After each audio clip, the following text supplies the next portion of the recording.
Hello students, welcome to Gnanmanjari Vidyapeeth Online Education. I am Abhishek Goswami. I hope that you all are fine and safe at your home. So in the last lecture we have discussed about gender stereotype, and in the today's lecture we will move further in this chapter and we will discuss about women's unpaid work. Then we will also discuss about our chapter number 4. So let's get start the topic. Okay, so first of all, let's learn about women's unpaid work. So, across the world, women bear the burden of household work, which is unpaid and not valued. Since a major part of the day is spent doing unpaid household work, women usually have less time and energy to do paid jobs. Across the world, पूरे world में हम देखें तो woman को mainly house hold work करना होता है। House hold work की पूरी रिस्पॉन्सिबिलिटी होती है वुमन के पास, और हाउस होल्ड वर्क ऐसा है कि यह अनपेड है। वुमन काम कर रही है बट उसको कोई पैसे नहीं मिलेंगे। अगर हम जॉब करते हैं तो हमें पैसे मिलते हैं क्योंकि हम हार्ड वर्क करते हैं, तो उसके रिवॉर्ड में हमें सैलरी मिलती है। बट हाउस होल्ड वर्क है जो वुमन करती आ रही है पहले के टाइम से, एंशियंट टाइम से, बट उसको कोई पैसे नहीं मिलेंगे क्योंकि ये घर के लिए काम कर रही है। So it is unpaid and not valued. इसकी कोई वैल्यू भी नहीं होगी। अगर हम बाहर जॉब करके आ रहे हैं, सैलरी हमारी मिल रही है, तो इसकी वैल्यू ज़्यादा होगी, बट हाउस होल्ड वर्क की कोई वैल्यू नहीं होगी। So since a major part of the day is spent doing unpaid household work, woman usually have less time and energy to do paid jobs. और पूरे दिन house hold work करने के कारण वुमन के पास कोई ज़्यादा टाइम नहीं होता और एनर्जी भी ज़्यादा नहीं होती कि वो जॉब कर पाए। So working woman often face the double burden of household work as well as their jobs. जो वर्किंग वुमन है वो अपना हाउस होल्ड वर्क भी कर रही है और साथ में जॉब्स भी कर रही है, तो उसको डबल बर्डन होगा। First of all household work करना पड़ेगा जो अनपेड है और इसकी कोई वैल्यू नहीं है, और साथ में उसको जॉब भी करनी है। तो यहाँ पर हम देख सकते हैं double burden, first of all household work as well as their jobs. तो वर्किंग वुमन का काम काफ़ी डिफिकल्ट होता है। सो मैन और the other hand engage less in household work, thereby giving them more time and energy to excel at their jobs. And man की बात करें तो मैन के पास हाउस होल्ड वर्क की रिस्पॉन्सिबिलिटी नहीं होती, तो वो कोई हाउस होल्ड वर्क नहीं करेंगे। उसके पास काफ़ी ज़्यादा टाइम होगा और एनर्जी भी होगी, और इसी के कारण वो जॉब में अपना पूरा फोकस कर पाते हैं, हार्ड वर्क कर पाते हैं। सो ये सिचुएशन है कि वुमेन्स अनपेड वर्क जो हाउस होल्ड वर्क होगा, इसी के लिए उसको कोई पैसे नहीं मिलेंगे और इसकी कोई वैल्यू नहीं होती। So in this picture we can see that life of a homemaker. Homemaker means housewife, जो घर का काम करती है। इसकी लाइफ कैसी होती है, पूरे दिन वर्क ही करना होता है। जैसे कि यहाँ पर हम देख सकते हैं कि पहले तो कुकिंग के लिए जो लकड़ी है ये गैदर करनी होती है, साथ में जितने भी यूटेंसिल है इसको क्लीन करना, जितने भी क्लॉथ्स है इसको वॉश करना, काफ़ी ज़्यादा काम होता है होम मेकर का। एंड सेकेंड है life of a working woman. Working woman का काम क्या है? In the first picture we can see that यहाँ पर वुमन है, जॉब कर रही है, अपना काम कर रही है at the office, but after the completion of jobs ये क्या कर रही है? कुकिंग कर रही है। सो डबल बर्डन है, जॉब भी करना, कुकिंग भी करना, अदर काम भी करना। तो यहाँ पर हम देख सकते हैं कि life of a working woman, इसकी लाइफ काफ़ी डिफिकल्ट होती है। So unpaid work in hours per day for man and woman. So unpaid work ये काफ़ी डिफरेंस होता है। लाइक मेन अनपेड वर्क नहीं करते, मीन्स घर का कोई भी काम मैन नहीं करते, वुमन अनपेड वर्क काफ़ी ज़्यादा करती है। सो यहाँ पर हम देख सकते हैं एक चार्ट भी है अलग अलग कंट्रीज के। So across the world woman do a lot more unpaid work than man. इस चार्ट में हम देख सकते हैं ग्राफ में कि इंडिया में जो मैन है ये ब्लू से इंडिकेट किया है, तो मैन का अनपेड वर्क ओनली 1 आवर का होता है। और ये 1 आवर हम देख सकते हैं कि जो वेजिटेबल परचेज करने जाते हैं, ग्रोसरीज परचेज करने जाते हैं, ये टोटली 1 आवर का काम हो जाता है। बट वुमन का अनपेड वर्क क्या है? 6 आवर का। 6 आवर मिनिमम ये अनपेड वर्क करती है, मीन्स हाउस होल्ड वर्क करती है। अदर कंट्री में देखें तो यूएसए में भी देख सकते हैं कि वुमन और मैन में इतना ज़्यादा डिफरेंस नहीं है। मैन 230 आवर्स काम करती है और 4 आवर्स वुमन काम करती है। देन हम बात करें जापान में, ये रेशियो काफ़ी कम है। लाइक मैन है ये आधे घंटे तक अनपेड वर्क करेंगे और वुमन है ये ज़्यादा काम करेगी, लाइक 4 आवर तक। साउथ अफ्रीका में भी ये रेशियो काफ़ी ज़्यादा देखने को मिलता है। लाइक साउथ अफ्रीका में मैन 2 आवर का काम करेंगे अनपेड वर्क का, और जो वुमन है ये 4 आवर का काम करेगी। तो यहाँ पर हम देख सकते हैं कि पूरे वर्ल्ड में वुमन का कंट्रीब्यूशन काफ़ी ज़्यादा है for the unpaid work. Then let's move to practice question 10.1. So question is, in what ways do you think women are affected by the unpaid work that they do? Answer is, women bear the burden of household work which is unpaid and not valued.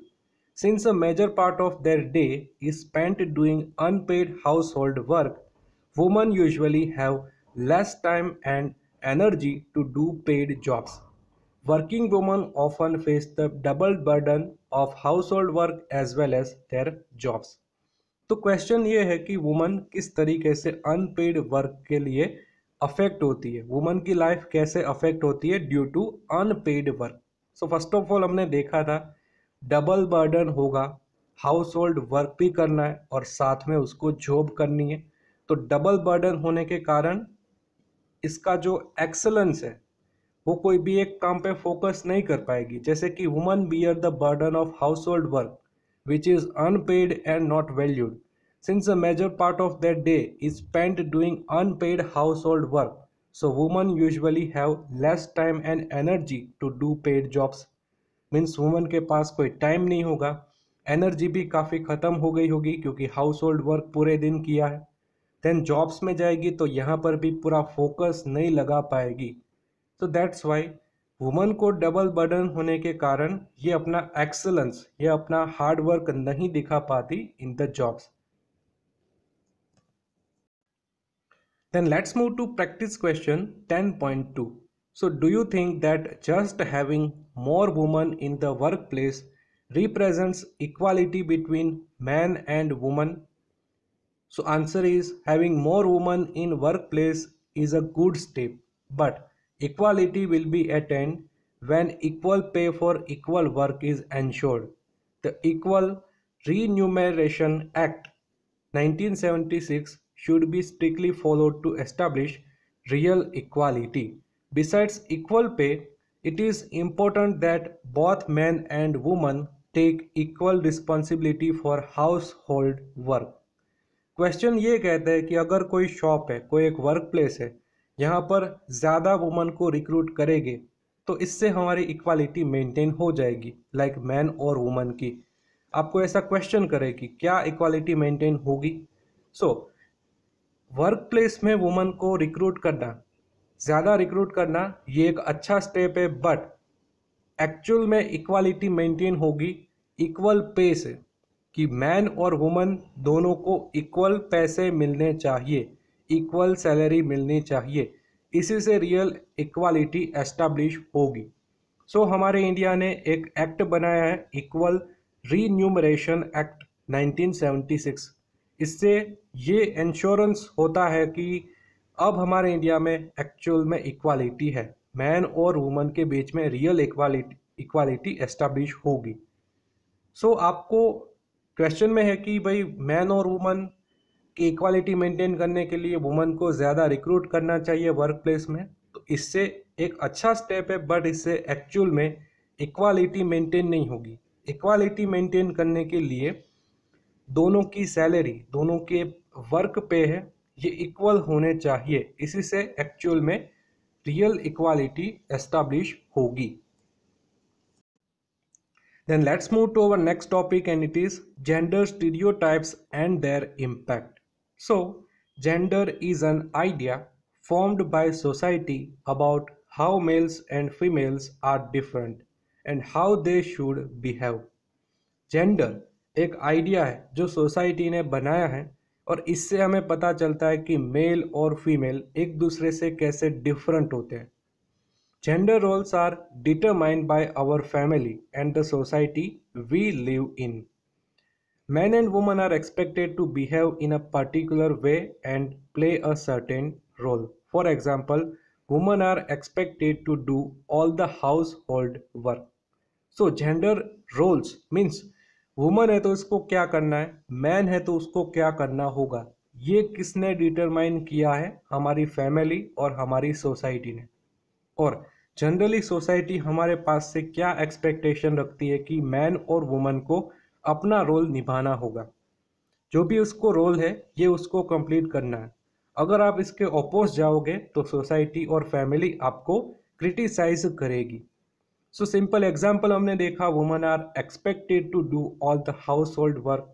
Generally woman से हम क्या expectation करते हैं कि वो पूरे दिन house hold work करेगी, बट ये अदर वर्क भी कर सकती है. जैसे कि अभी हम देखें तो जॉब कर सकती है, अदर कई सारे वर्क से ये कर सकती है, बट जनरली ऐसी एक्सपेक्टेशन होती है कि ये हाउस होल्ड वर्क ही हमारे घर का संभालेगी.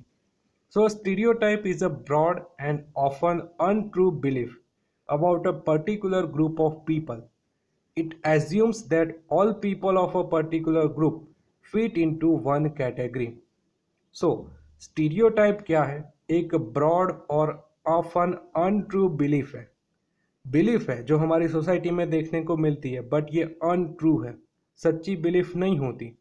ये पर्टिकुलर एक ग्रुप के लिए अप्लाई होती है, बट हम ऐसा कहें कि ये सभी ग्रुप के लिए अप्लाई होगी, तो ये बात गलत है. So gender stereotypes impact the lives of men and women. They set unreasonable expectations on boys and girls, men and women. Here an example to understand the impact of gender stereotypes on boys and girls. So stereotype क्या है? Girls do not need jobs. Therefore, they do not need to study subjects like mathematics and science. एक stereotype ऐसा है कि उसमें यह कहता है कि गर्ल्स को जॉब करने की कोई ज़रूरत नहीं है. अगर उसको जॉब नहीं करनी तो उसको मैथमेटिक्स और साइंस पे ज़्यादा फोकस करने की ज़रूरत नहीं होगी. सो इससे इम्पैक्ट क्या होगा? Girls often do not gate required support and assistance in the subjects like mathematics and science. इससे क्या होगा? गर्ल्स को कोई ज़्यादा सपोर्ट नहीं करेगा कि मैथमेटिक्स में वो काफ़ी वीक है, तो कोई सपोर्ट या फिर एनकरेज नहीं करेगा कि तुम मैथ्स पे फोकस करो, साइंस पे फोकस करो, क्योंकि ऐसा कह रहे कि आपको कोई जॉब तो करनी नहीं है, तो आपको स्टडी में क्यों ज़्यादा फोकस करना. देन है कि this leads to fewer female scientist and engineers. और इसी के कारण जो फीमेल साइंटिस्ट होते हैं, इंजीनियर्स होते हैं, उसमें फीमेल काफ़ी कम होती है. Boys are forced to pursue mathematics and science even if their interest does not lie in this subject. Boys को फोर्स किया जाता है कि आप मैथमेटिक्स पे फोकस करो, साइंस पे फोकस करो, भले ही उसका इंटरेस्ट हो या ना हो, बट उसको कंपलसरी मैथ्स और साइंस पे तो फोकस करना ही है. देन है कि professions involving the use of mathematics and science are generally better paid because more man are expected to do be in the occupation. So generally जो mathematics और science के साथ जुड़ी हुई कोई जॉब्स है, तो इस पे ज़्यादा पेड, ज़्यादा सैलरी होती है, क्योंकि जनरली इस पे मैन रिक्रूट किए जाते हैं और मैन की सैलरी ज़्यादा होती है कंपेयर टू वुमन. तो इसी के कारण मैथमेटिक्स और साइंस से जुड़े हुए फील्ड है, यहाँ पर सैलरी जनरली काफ़ी ज़्यादा होगी. Then let's move to practice question 11.1. So question is, describe any one gender stereotype you agree with. Explain why you agree with it. So answer is, I agree with the stereotype that girls should not go out late in the evening because it is not safe for them. So एक stereotype है कि girls को late evening तक बाहर नहीं जाना चाहिए. मैं इससे अग्री करता हूँ, क्योंकि it is not safe for them, ये इसकी सेफ्टी को काफ़ी खतरा होता है। तो ये स्टीरियोटाइप एक अच्छा है कि गर्ल्स को लेट इवनिंग तक बाहर नहीं जाना चाहिए क्योंकि सोसाइटी में उसको खतरा होगा। Second question, what steps can you take to change this stereotype? ये स्टीरियोटाइप को चेंज करने के लिए आप क्या स्टेप उठाओगे? So answer is, now I believe that it is our responsibility as a society to make it safe for girls and boys to go out whenever they want.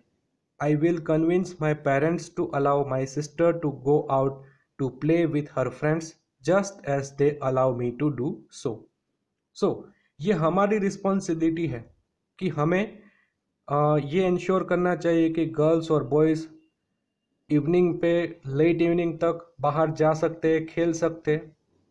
हमें हमारे parents को भी कन्विंस करना होगा, उसको बताना होगा कि मेरी सिस्टर को भी अलाउ करो क्योंकि मैं भी बाहर लेट इवनिंग तक खेल रहा हूँ तो मेरी सिस्टर को भी खेलना चाहिए। तो सोसाइटी में चेंज लाने की ज़रूरत है। ये स्टीरियोटाइप को अगर हमें चेंज करना है तो हमारी रिस्पॉन्सिबिलिटी बनती है कि हम ऐसा इंश्योरेंस प्रोवाइड करें कि कोई भी ऐसा काम ना हो कि गर्ल्स को काफ़ी डिफ़िकल्टी हो। लेट इवनिंग तक गर्ल्स और बॉयज़ कोई भी बाहर जाना चाहता है ये जा सकता है, ऐसा हमें इंश्योरेंस करना होगा in the society. Then let's move to practice question 11.2. So question is, as you go back home from school, do you notice any gender stereotypes around you? आप स्कूल से घर आते हो तब आपने कुछ नोटिस किया कि आपके आसपास जेंडर स्टीरियोटाइप्स किस प्रकार के होते हैं? Answer is, I notice that most of the girls rush home after school while the boys stay back to talk and play with their friends. सो एक नोटिस हमने ये किया कि गर्ल्स को काफ़ी जल्दी स्कूल कंप्लीट करके घर आ जाना होता है क्योंकि उसके पास रिस्पॉन्सिबिलिटी होती है हाउस होल्ड वर्क की। बट बॉयज़ अपने फ्रेंड्स के साथ वहाँ पर रह सकते हैं, लेट अपने घर पे आए तो भी कोई पेरेंट्स उसको मना नहीं करता। तो ये एक मैंने नोटिस किया है, ये एक जेंडर स्टीरियोटाइप का एग्जाम्पल है। ऐसा आपको आंसर लिखना होगा। This is a sample answer. Then another stereotype that I observe are the hoardings that fall on my way from home to school. Women are only represented on these hoardings with advertisement about beauty products, while technology related advertisement usually have male models. So another stereotype की बात करें तो एक ऐसा observation है कि जो भी होर्डिंग्स होती है इस पे जनरली जो ब्यूटी प्रोडक्ट्स है इसकी एडवर्टाइजमेंट वुमन करती है, और जो भी टेक्नोलॉजी रिलेटेड एडवर्टाइजमेंट है इसकी एडवर्टाइजमेंट करेंगे मेल मॉडल्स। तो ये भी एक स्टीरियोटाइप ही है कि वुमन को ब्यूटी प्रोडक्ट्स की एडवर्टाइजमेंट करनी है और मेल है उसको टेक्नोलॉजी रिलेटेड एडवर्टाइजमेंट करनी है। So this is about our chapter number 4, and now we will move to chapter number 5. It is the chapter about woman, like woman change the world. So let's start our chapter number 5. So first of all, let's learn about woman achievers of India. So first of all, let's learn about Savitri Bai Phule. Savitri Bai Phule is a pioneer for feminist in our country. जितने भी woman आगे आई है इसमें सबसे पहले हमें नाम लिखना होगा सावित्रीबाई फुले का, क्योंकि इसने स्टार्टिंग किया था कि वुमन को आगे बढ़ना चाहिए, उसके राइट के लिए उसको भी काम करना होगा। So she sparked a revolution for women's education in India. Savitribai Phule का मेन कंट्रीब्यूशन है फॉर द वुमेन्स एजुकेशन। इसने ही हमारे इंडिया में फर्स्ट गर्ल्स स्कूल का एस्टेब्लिशमेंट किया था। So in 1848, she started first Indian run school for girls in Bhidewada, Pune. Savitribai Phule ने 1848 में फर्स्ट टाइम हमारे इंडिया में गर्ल्स स्कूल स्टार्ट की थी। Then Savitribai became the first woman teacher and head mistress of the school in India. So you must remember Savitribai became the first woman teacher. हमारी India की first woman teacher थी सावित्रीबाई फुले और head mistress भी थी हमारे school में। Then Savitribai Phule की other related information बात करें तो stressing the importance of education she wrote, if you have no knowledge, have no education, and you yearn not for the same, you possess intellect but work not on the same, how can you be called a human being? Savitribai Phule का एक famous sentence है कि अगर आपके पास knowledge नहीं है, आपके पास education नहीं है, एंड आप सेम तरीके से इक्वल तरीके से काम नहीं कर सकते मैन और वुमन के साथ, आपके पास इंटेलेक्ट है मीन्स बुद्धि है बट आप सेम वे में काम नहीं कर सकते, तो how can you be called human being? तो आप अपने आप को ह्यूमन बींग कैसे कह सकते हो? तो एक फेमस सेंटेंस है सावित्रीबाई फुले का। Then second woman achievers is Rani Lakshmibai. I hope आप सभी रानी लक्ष्मीबाई के बारे में जानते होंगे। So she is also known as Jhansi की रानी। She was one of the leading woman warriors of India.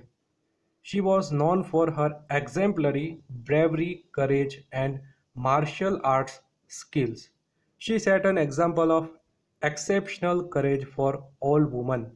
रानी लक्ष्मीबाई ये एक वॉरियर थी, योद्धा थी। जैसे कि जनरली वॉर में मेल ही पार्टिसिपेट करते हैं, बट झांसी की रानी लक्ष्मीबाई एक वॉरियर थी जिसने एक वॉर में पार्टिसिपेट किया था। तो उसने हमारे इंडिया का नाम रोशन किया है। हम बात करें ब्रेवरी, करेज और मार्शल आर्ट स्किल्स के कारण, ये अदर वुमेन के लिए काफ़ी एनकरेजमेंट वाला मूवमेंट है Rani Lakshmibai. Then Sarojini Naidu, she is also known as nightingale of India, you must remember. Then she is renowned freedom fighter and noted poet. She was first woman to become the president of Indian National Congress and governor of a state in India. Sarojini Naidu ये हमारी India की बुलबुल, Nightingale of India के नाम से जानी जाती थी, एक फ्रीडम फाइटर थी। ये फर्स्ट वुमन थी जिसने इंडियन नेशनल कांग्रेस की प्रेसिडेंसी की थी, और ये फर्स्ट टाइम हमारे कोई भी स्टेट में गवर्नर भी बनी थी। ये फैक्ट आपको याद रखनी होगी। Then Fatima Beevi, the first female जज to appointed to supreme court in India. Fatima Beevi कौन थी? जिसको फर्स्ट टाइम सुप्रीम कोर्ट में जज के रूप में अपॉइंट किया गया था। The first Muslim woman to be appointed to any of higher judiciaries in the country. Then next है Indira Gandhi, daughter of Pandit Jawaharlal Nehru. She was known for her intelligence and leadership. She became the first female Prime Minister of India. You must remember, Indira Gandhi was the first female Prime Minister of India. The next day, Mother Teresa, an inspiration to the world for her charitable work among the poor and the lepers, was honored with Nobel Prize and apart from many other awards and recognization. Mother Teresa ये एक charitable work के साथ जुड़ी थी। Generally ये poor और lepers इसके लिए काफ़ी ज़्यादा काम करती थी। इसको नोबेल प्राइज़ भी मिला है। Then Bachendri Pal, the first Indian woman to scale Mount Everest. You must remember, first woman जिसने माउंट एवरेस्ट को पार किया हो। Mount Everest is the highest peak of world. Also led an all woman rafting expedition which involved a 4,000 kilometer transit to the Himalaya. Then Mary Kom, a famous boxing champion and a winner of Olympic bronze medal. Mary Kom ये एक boxing champion है, 5 time world amateur boxing champion बन चुकी है मेरी com, और इसको Olympic में ब्रॉन्ज मेडल भी मिला है। Kiran Bedi, first female Indian Police Service officer, first woman IPS officer of India, first woman led all male contingent of Delhi Police at the Republic Day parade in 1975. You must remember about Kiran Bedi. Then Pratibha Patil, the first lady and only female president of India so far, is known for her contribution to women and children's issues. Was also elected as the governor of Rajasthan in 2004 and the first woman to hold that office. Pratibha Patil हमारी India की first और only female president रह चुकी है। इसने children और women के लिए काफ़ी ज़्यादा काम किया था। Then Kalpana Chawla, first Indian woman to fly in space. Space में जाने वाली फर्स्ट वुमन थी Kalpana Chawla, first Indian woman. An astronaut and engineer, was a recipient of many awards. Okay, so this is about women achievers of India. Now let's move to practice question 12.1. So write two contributions of any four people who broke gender stereotypes. हमारा main topic क्या था? Gender stereotypes. Means जो woman के लिए gender stereotypes होती है कि वो हाउस होल्ड वर्क करेगी, वो काफ़ी एक्सलेंस नहीं होती जॉब में, तो ये सभी ऐसी वुमन है जिसने ये स्टीरियोटाइप्स को ब्रेक किया है। ये सभी आगे आई है और अपना काम किया है। सो फर्स्ट है Savitri Bai Phule. You have to directly fill up in your supplementary book. So Savitri Bai Phule studied and became the first female teacher of India in 1848. She began teaching girls and opened a school in Pune.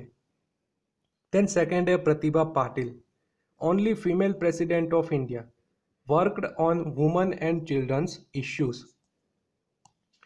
Then next है Kiran Bedi, first woman to lead the Delhi police at the Republic Day parade in 1975. She was the first woman to join the Indian police service. And last है Mary Kom, female boxer, won a bronze medal in the Olympic Games. तो आपको ये four woman के बारे में supplementary book में directly fill up करना होगा। Then let's move to last topic of this chapter, and it is women movements. So time and again women have shown extraordinary strength and courage, whether it is participating in India's struggle for freedom or fighting for their own rights in the society. Peasant movement. During the British rule, women actively participated in peasant movement which was against unfair agricultural policies. So pageant women में भी woman ने काफ़ी ज़्यादा participate किया था। Second है peasant woman played an important role in rural satyagraha of Borsad and Bardoli. Then next है कि before independence movements, so in the period between 1850 to 1915 there was a rise in woman fighting against social evils like sati, child marriage, widow remarriage. They also fought to increase literacy among women. So before independence जितने भी social evils थे like सती प्रथा, child marriage, window remarriage, इसके सामने हमारी Indian women's ने आवाज़ उठाई थी। देन बिफोर इंडिपेंडेंस मूवमेंट्स की बात करें, it is through many efforts of woman that noted poet Kamini Roy became the first woman honors graduate in India in 1886. हमारी इंडिया की फर्स्ट वुमन ग्रेजुएट कौन थी? Kamini Roy. Then during independence बात करें, the period of 1915 to 1947 so the rise of women's participation even in politics. Woman only organizations like All India Women's Conference and National Federation of Indian Women emerge. तो कई सारे women organisation हमारे India में बने थे like All India Women's Conference and National Federation of Indian Women emerge. Then हम बात करें पोस्ट इंडिपेंडेंस मूवमेंट की, तो पोस्ट इंडिपेंडेंस मूवमेंट है कि women movement started fighting for equal rights and wages for women and aimed to improve overall well being and social standing for women. आज भी हमारी वुमेन है ये इक्वल वेजेस के लिए, इक्वल राइट्स के लिए फाइट करती रहती है. Then companion against violence against women like against rape, dowry, deaths and domestic violence, इसके सामने भी हमारी वुमन है ये फ्रीक्वेंटली आवाज़ उठाती रहती है. Then anti acid attack movement, इसके सामने भी काफ़ी सारे कैंपेन्स होती है, मूवमेंट्स होती है. So in all these movements, women from various sections of the society, all parts of the country join hands to spread awareness, fighting discrimination and seek justice. तो ये एक वुमन के रिलेटेड हमारा lecture था. Then let's move to last part, and it is practice question 12.2. So based on the sections you read in the textbook, fill the table below. So आपको ये table fill up करना होगा. First है key points from the section you read and brief explanation of the images. So first of all, the women's movement uses various methods to express their views. Means women's movement में हमने देखा कि अलग अलग तरीके से अपने एक्सप्रेशन को एक्सप्रेस किया है. They use strategies like campaigning, raising awareness, protesting and showing solidarity with other women for their cause. Woman ने किस तरीके से मूवमेंट की है? तो फर्स्ट ऑफ ऑल कैंपेन बनाए, अपनी अवेयरनेस फैलाई है, प्रोटेस्ट किए कई सारे, शोइंग सॉलिडेरिटी यूनिटी बताई है सभी वुमेन्स ने. Then brief explanation of the images की बात करें तो images show various forms of the action that the woman movement has taken. We can see woman solidarity very clearly in this images. तो यहाँ पर हमने कई सारे इमेजेस भी देखे थे और इसमें हमने देखा था कि किस तरीके से वुमन ने मूवमेंट की है before independence and post independence. So this is about our chapter number 5. I hope you understood very well from all the topics, all the points. And if you have any doubts regarding all the topics, you can ask me anytime. So now this is end of the lecture. Thank you for watching this video. Have a nice day.